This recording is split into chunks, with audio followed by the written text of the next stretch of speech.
Pernah ketipu dengan loker bodong? Tonton videonya sampai habis. Dumbang bakung, dumbang bu. Jangan lupa untuk like, comment, share, dan subscribe. Oke, assalamualaikum warahmatullahi wabarakatuh. Jumpa lagi di Zulfin Media tentunya. Kemarin kita sudah membahas tentang bagaimana ataupun kapan waktu yang tepat cara mengirim email lamaran ya supaya diterima. Nah, di video kali ini datang karena ada pertanyaan dari teman saya yang di WA. Dia menanyakan bagaimana ciri-ciri loker penipuan atau loker bodong ya. Nah, di sini saya sudah merangkum ada 7 ciri-ciri yang kalian bisa pahami dan bisa amati loker ini penipuan atau bukan. Nah, dengan 7 ciri-ciri ini Anda bisa terhindar dari penipuan tersebut ya. Oke, langsung saja. Yang pertama ialah persyaratan dari loker tersebut adalah sangatlah mudah, masih umum gitu loh. Jadi biasanya dia itu persyaratannya gini, fresh graduate ataupun pengalaman boleh melamar ya, itu kok. Nah, itu tuh yang kayak yang ataupun SMA, SMK ataupun non kuliah itu bisa, sambil kuliah bisa melamar. Nah, itu biasanya persyaratan umum dan terlalu mudah sehingga kalian bisa tergiur oleh rayuan tersebut. Nah, itu pun harus diwaspadai oleh kalian sebagai pelamar ya. Nah, yang kedua ialah alamat emailnya itu kurang profesional. Gimana contohnya? Biasanya kalau PT-PT ternama ya, PT-PT yang besar itu menggunakan alamat emailnya itu prabayar kayak .com kayak gitu ya. Nah, untuk yang alamat email yang ciri-ciri penipuan tuh kayak ya biasa yang gratisan gitu loh, yang @gmail.com gitu ya, atau bahkan yang tidak mencantumkan emailnya tapi menggunakan WA. Itu pun harus diwaspadai oleh kalian sebagai job seeker, jangan sampai kena tipu ya. Nah ya, terus yang ketiga yaitu adalah benefit yang diberikan oleh mereka itu sangat besar ataupun sangat menggiurkan lah. Contohnya itu biasanya gaji sekian juta, bonus dari 2 juta sampai 10 juta kayak gitu tuh. Nah, itu sebuah iming-iming supaya kalian terlena dan terpesona oleh benefit yang dia berikan. Ada mesnya, ada BPJS-nya, terus liburan ke Eropa ya kan, liburan ke Singapura. Itu sebuah iming-iming guys, itu sebuah iming-iming supaya kalian bisa terperangkap oleh rayuan dia gitu loh. Itu harus diwaspadai dan harus dihindarkan yang kayak gitu ya. Terus juga yang keempat adalah alamat perusahaan itu tidak sesuai ya, ataupun alamat perusahaannya itu nggak jelas gitu loh.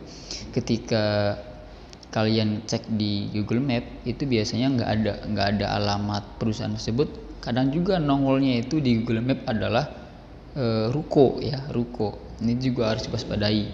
Itu juga adalah salah satu ciri-ciri yang penipuan lah kayak gitu. Yang kelima yaitu diarahkan atau dituntun oleh perusahaan tersebut dengan secara detail. Contoh, biasanya di WA kayak gini nih. Kalian diterima, kalian silakan untuk Anda diberikan kesempatan untuk interview pada jam sekian dengan alamat sekian. Nah, di bawahnya itu alamatnya itu biasanya detail gitu loh. Kamu naik dari sini, naik ini terus turun di sini ada gang, depannya ada gang itu ada ini. Nah, terus bisa naik ini lagi, bisa ada pangkalan ojek, habis pangkalan ojek naik ini lagi, terus ada lagi. Nah, gitu tuh kan sangat detail kan, sangat detail. Itu biasanya penipuan juga, biasanya di WA itu nongolnya ya. Terus yang keenam itu memungut biaya. Ini sering banget yang di korbannya yang kayak gini gitu loh. Belum kerja tapi udah dipungut biaya kayak gitu loh. Biasanya ini setelah interview di sebuah ruko dan kalian akan dimintai uang gitu ya.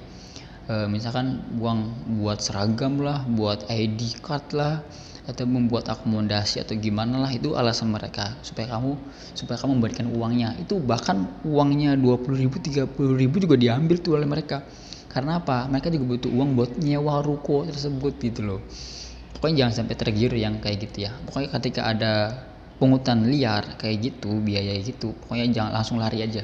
Itu saya yakin itu penipuan deh yang gitu ya. Terus yang terakhir adalah banyak posisi yang dilamar. Contoh, ada PT buka loker. Nah, loker itu posisi banyak tuh. Ada akuntan, admin, ada profesor, ada marketing, bla bla bla, banyak banget dalam satu PT ya. Itu juga ada indikasi penipuan kayak gitu ya. Indikasi penipuan, mereka seakan bilang kepada kita, yang lo mau ada semua di gua gitu loh. Lo apa? Posisi apa? Gua ada. Marketing, gua ada. Supervisor, gua ada. Admin, gua ada, kayak gitu loh. Iya, ya udah lo sama gua aja gitu, seakan-akan tuh. Jadinya seakan kayak mengajak kalian tuh bahwa lo nggak punya apa-apa, lo nggak bisa apa-apa, lo pengen posisi apa, gua ada semua. Nah, akhirnya kalian terperangkap oleh posisi tersebut gitu loh. Akhirnya ya ketipu juga. Jadi harus diwaspadai ya 7 ciri-ciri kayak gitu. Oke. Semoga kalian bisa memahami yang saya sampaikan dan bisa dipraktekkan ke depannya untuk pencarian kerja. Bagi kalian yang masih berjuang untuk mencari loker, mencari pekerjaan, jangan sampai putus asa. Pokoknya ampli sebanyak-banyaknya. Sambil menunggu panggilan itu, kalian juga harus mengupgrade skill kalian. Ya, skill kalian bisa menambah skill kalian itu lebih bagus ke depannya gitu. Lebih bervarian lah, kalian bisa ditempatkan di mana aja kayak gitu. Pokoknya barangkali kalian pernah ketipu atau punya pengalaman ketipu, boleh komen di bawah supaya teman-teman kalian juga bisa mengetahui bagaimana cara menghindarinya. Terus juga boleh request juga video apa lagi nih setelah ini yang saya akan share pada kalian tentang dunia kerja. Pokoknya ya akan saya berikan semualah tentang pengalaman saya dalam pencarian kerja kepada kalian agar kalian bisa mendapatkan pekerjaan yang layak oleh kalian. Oke. Sekian dari saya, jangan lupa like, share dan komen, subscribe tentunya untuk kemajuan channel ini. Sekian dari saya. Wassalamualaikum warahmatullahi wabarakatuh.